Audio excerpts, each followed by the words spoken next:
So FAST, I need you to remember that for signs and symptoms of a stroke. What's up, you guys? Welcome back to my channel and welcome to episode 2 of Doc Talk. If you've been here before, thank you so much for coming back to my channel and thank you so much for supporting me. I really appreciate it.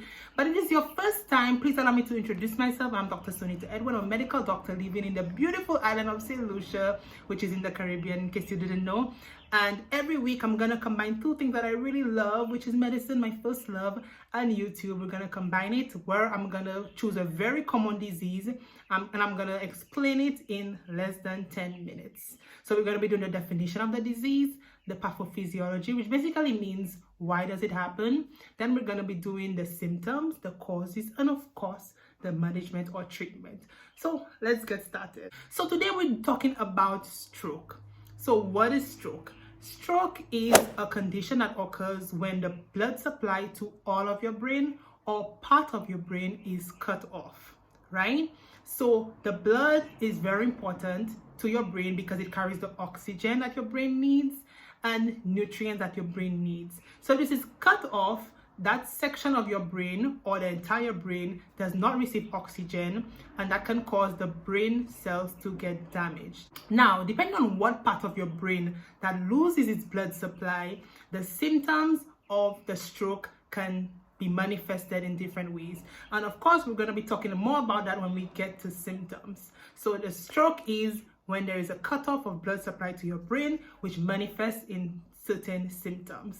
Now, pathophysiology, why does it happen? So to explain the pathophysiology of strokes, we need to break it down into two types. So there is a hemorrhagic stroke, which accounts for about 15% of strokes. And then we have ischemic stroke, which is the big guy, accounts for about 85% of strokes. All right. So if you're going to get a stroke, you more likely would get the ischemic stroke. So let's explain both of them. So hemorrhagic stroke is what occurs when there is a rupture of your blood vessels.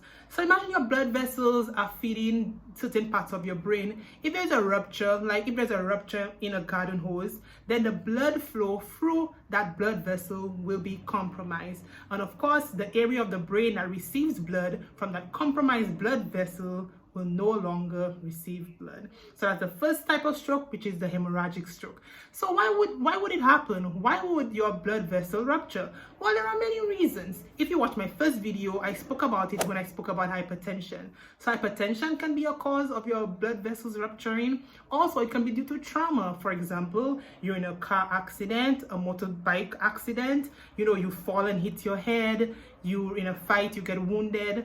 All trauma. So trauma can actually be a cause of hemorrhagic stroke. Other causes can be due to aneurysm, which is like your blood vessels get a balloon.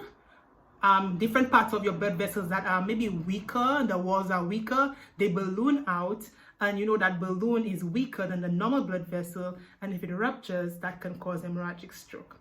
So like I said, hemorrhagic stroke accounts for about 15%, but the big guy is what we call ischemic stroke. So what is ischemic stroke? Ischemic stroke occurs when your blood vessels have a block in them. Now, the block can be due to atherosclerosis. What is atherosclerosis? Atherosclerosis occurs when different material like fat or cholesterol deposits on your blood vessel walls. So imagine this is your blood vessel wall, right? In here, the blood flows. If there's any deposits along the blood vessel walls on the inside, it's gonna restrict the amount of blood that can flow through this blood vessel. And over time, it can end up blocking your entire blood vessel. So the second one, and it's called ischemic stroke. So there's no rupture in the blood vessel. It's just that there's deposit on your blood vessel walls, inside your blood vessel walls, I should say, sorry. And because of that, blood is unable to flow. So what causes atherosclerosis? Well, atherosclerosis can be caused by a number of things. For example, hypertension can cause it, diabetes, obesity, high cholesterol, right? So it's very important that you maintain a healthy lifestyle, healthy diet, and of course, hypertension and diabetes, no. So now let's talk about the symptoms or signs of a stroke. Now, to talk about that, it's very important that you remember this mnemonic. It's called FAST. FAST. And this mnemonic will help you recognize the signs of a stroke very early so you can rush your loved ones to the hospital. So F stands for face. If they're unable to move their face, you find that their face is drooping, you ask them to smile and only one side of their face actually smiles and they cannot move the other side, that is a sign of a stroke. Next we have A, and A stands for arms. There's weakness in the arms, they're unable to move the arms like they normally could. That could be a very fast sign or early sign, of a stroke, possible stroke.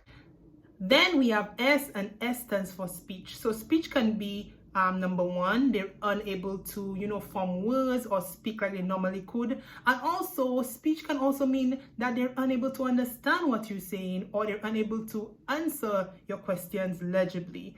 That can be a sign of a stroke. Then we have T. T, very important. T stands for time. When you see these signs, there's no time to waste. You need to call 911 and speak to the operator that will guide you on what to do, whether to rush the person to the hospital or wait for the ambulance to come and administer care to the patient. So FAST, I need to remember that for signs and symptoms of a stroke. Now let's talk about management and treatment. Now when it comes to management and treatment, that's my field. I need to know how to manage and treat strokes.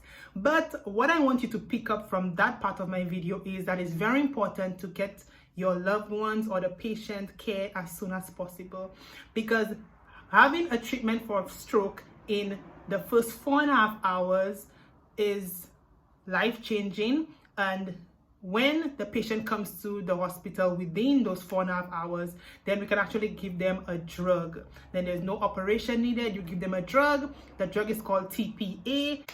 This TPA would actually break up the clot and restore blood flow to the area of the brain that was experiencing a lack of blood flow. But if the patient comes to the hospital after the 4.5 hours since the onset of the stroke, treatment is a little different. We'll have to do what we call a thrombectomy, which is actually a surgery where they remove the clot or whatever is causing the blockage to that blood supply. Right, so getting the patient to the hospital as soon as possible is very important, and we encourage that as well. Also, there are different things we do. We can do a CT scan, MRI, but again, I'm not gonna get into that because that's for me to know, not really for you. What I want you to learn from this video is that you should act fast and get your patient to the hospital or your loved one to the hospital as soon as possible. So I hope this video was helpful. I'm trying to keep this short and to the point as much as possible. Like I said, we're going to do different diseases in hopefully less than 10 minutes for each of them, where I just want you to pick up the very important points of each disease so at least you're knowledgeable about the very common ones. So thank you so much for watching. Don't forget to like, subscribe, and share.